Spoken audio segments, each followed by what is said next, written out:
Okay, Saturday, the 6th of January 2024. Very nice. So, my 2064-day streak on Duolingo. So this is a kind of continuation from yesterday's vlog slash story time slash my experience and my adventure on Duolingo. So I started Duolingo in May 2018, so just 5.5 or so years ago. Now, technically I had a 7-day streak then, but then I quit, and then I started again, and I still remember exactly where I started. I started this 2064-day streak learning Spanish, only really Spanish. Maybe like some maths lessons here and there. And I used to also have, in 2016 or so, a 275-day streak learning German. And I think I must have got, like, say, A1, very, very basic German. But this 2,000-day streak was only learning Spanish. And it's amazing how on a rolling 6 or 12-month basis, my Spanish has constantly gone up and up and up, increased and gotten better and better. You look at my Spanish compared to 6 months ago, like today, versus 12 months ago and maybe 2 years ago, it's changed. It's amazing. Compared to, say, 3 years ago, even 5 years ago, obviously, the Spanish has come a long, long, long way. Now, generally speaking, I quite like Duolingo. Of course, 2,000-day streak, self-evident. I like it because the consistency, the habit, the discipline, and every day I've got a rule, you see. I have a rule, every day, learn at least one new word, vocabulary, or grammar rule. You need both of them in order to really grasp a language. There's no point in having loads and loads of vocabulary, but only being able to speak in the present tense. Likewise, there's no point in having loads of different grammar, tenses and rules, understanding them, but knowing no words. You can't say things, you just don't know what things are called. Not a good balance, not a good combination, so we need both. Now, I like it because the balance, the discipline to push me forward, the accountability, very powerful word, to push me forward to keep learning and keep improving. I like that. Now, I especially like it when I have a daily task, complete certain number of classes or get certain number of points that push me forward in the whole progress chart, as opposed to revising the same things over and over again, especially, say, the A1 or B1 revision. We want to always push, always expand. And it's amazing when you think about it, because if every day you learn one new word, one new grammar rule, you understand one new grammar rule, over the course of a year, that's amazing transformation in your language skills. That's amazing consistency. Apply that logic to anything else. Just every single day, just learn one new thing or get 1% better. But even 1% is a lot. So even get, like, say, 1/10% or 0.5% better, and it compounds over the course of a year. Powerful. That discipline, that consistency is powerful. That's also why, in part, I've had this vlog. So over the course of a year, or years and years and years, I share loads and loads of content. I have loads and loads of videos talking about my life, sharing experiences, my thoughts and life with the world. Powerful stuff. Okay, so Duolingo. So the discipline, I like it. The accountability, I like it. The progress, I like it. And it's an amazing tool with the language in general. Perfect. Amazing combination. So I've been using it really since, I want to say, 2014. I want to say, certainly 2016. I want to say June 2014. I'm quite confident, yeah. So, I mean, like, I've only ever used the free version. I also looked into how to use this like teacher version of it, where I share Duolingo with my students, but that didn't really go anywhere. So I tried to use it in my business as well, and use it for different ways. But always, in the end, it just came straight back to learning Spanish for myself.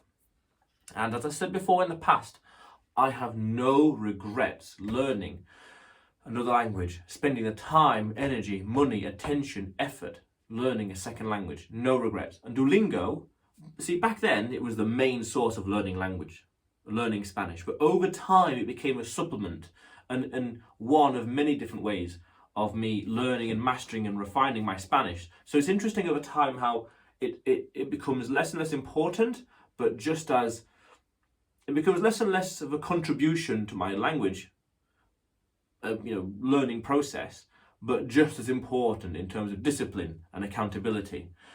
because now I have books in Spanish, I'm writing a lot in Spanish and reading a lot in Spanish. So I have different ways of learning it and improving my Spanish. But Duolingo is still there. It's still an important contributor to my growth in Spanish. And I see no way of stopping with Duolingo. I can see myself getting a 3,000 day streak at this rate. There's no reason not to continue whatsoever.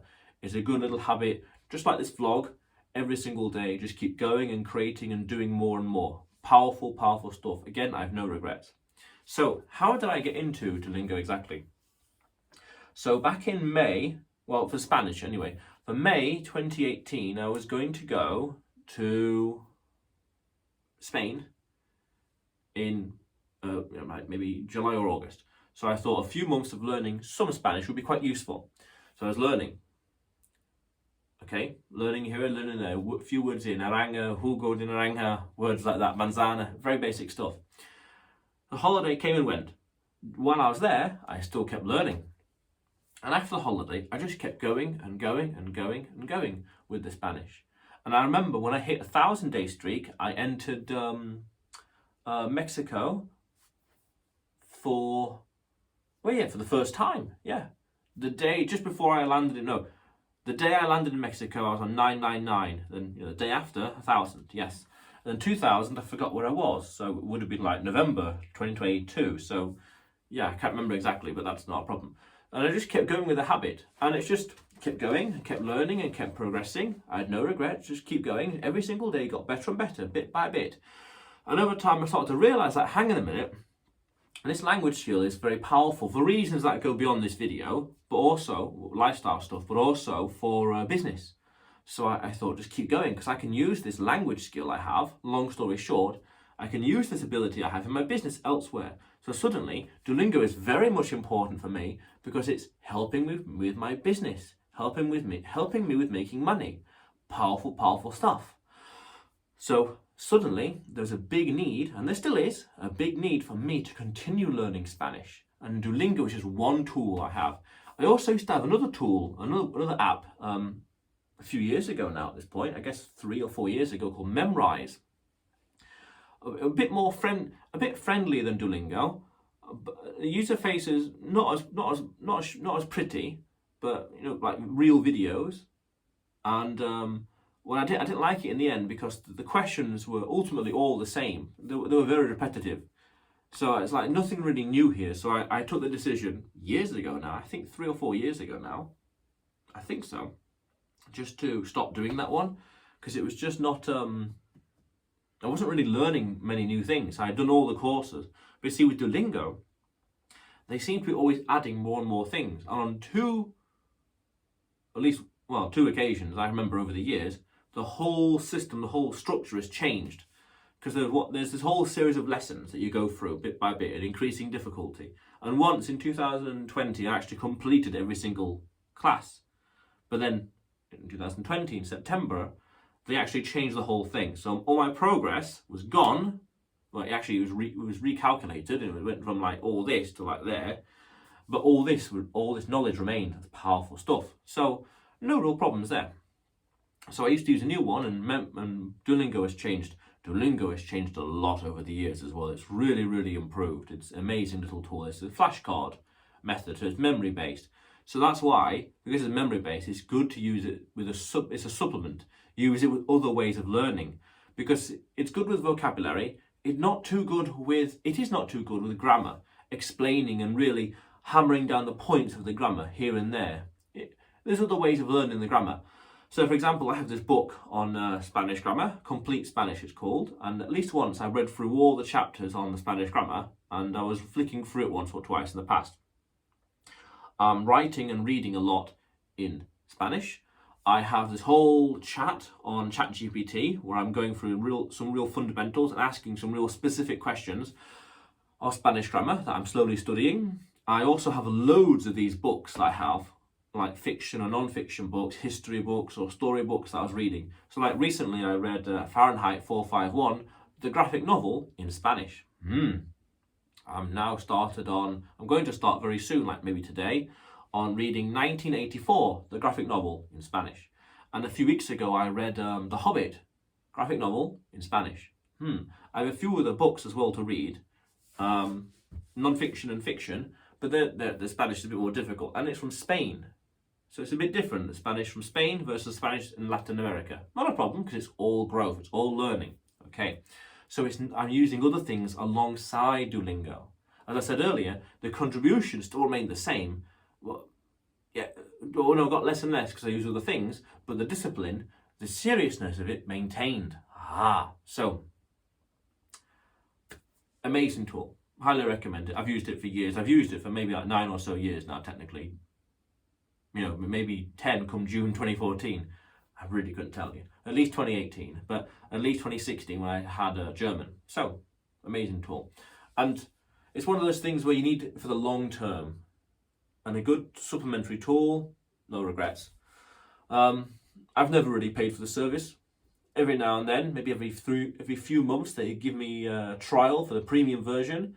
Very nice features. It was always badly timed because, you know, life. When I had free time, I really wanted to delve into it. In fact, really what I want to do sometime, really don't know when, is to spend like, say, a day at least and just do a lot of Spanish. Do a lot of Spanish lessons, a lot of Spanish reading, a lot of studying. It'll be great fun because it's all this. It's improving the mind, the brain, the knowledge, human capital. But that's another conversation. So Duolingo, 2,064-day streak. Amazing. No regrets learning Spanish. No regrets spending so much time, energy, effort on Duolingo. And I will continue, and I can see myself getting a 3,000-day streak. I can see myself getting a 4,000-day streak. And I can only dream, I can only imagine what my Spanish would be like when I have 3,000-day streak or a 4,000-day streak. If I'm B1, B2 Spanish now, it's reasonable to assume and to suggest that by 3,000 days or 4,000 days, I'm basically fluent. Because I noticed that roughly every year, with language skills, certainly with me, my Spanish goes up a grade. So A1, A2, B1, B2. So after 4 years, B2. And then you could say after 5 years, that's C1. I'm not quite there yet. It's not an exact science of that, that measurement each year. But generally speaking, makes sense. The more years you study, the better you become. Again, self-evident. Okay, so amazing. Duolingo, love it. I will continue using it and I will continue learning Spanish. I do like the idea, as a quick side note, of learning other languages, like Latin, but there's no point. There's no point learning Latin because no one speaks it. Maybe people in Venice. Ooh, okay, one place in Europe. I'm not going to use it in business, although there are ways. I'm not going to use it in lifestyle, like we're living in a Latin-speaking country or place or city. So there's not much point. It's just academic. It's just purely academic to increase your IQ, to learn more things. If you're not going to use it in one way or another, then there's not much point. So, there we are. So, otherwise, Duolingo, how cool is that? Now, you will see me tomorrow.